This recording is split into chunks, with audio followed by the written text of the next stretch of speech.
Тоқмәдиді шартты түрде мерзімінен бұрын босату бойынша апелляциялық сот бірнеше рет кейінге қалдырылды.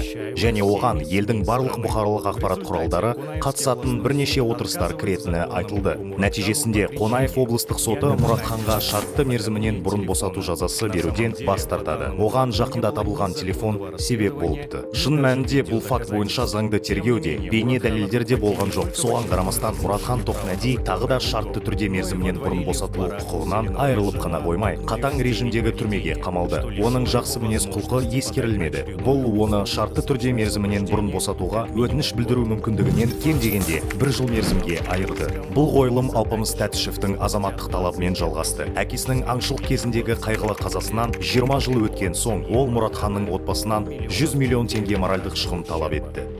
Сот бұл соманы 10 миллионға дейін азайтты. Отбасының досы Мұратханның босатылуына мүмкіндік бермейтін ойдан шығарылған кедергіні жою мақсатымен бұл соманы толық өтеді.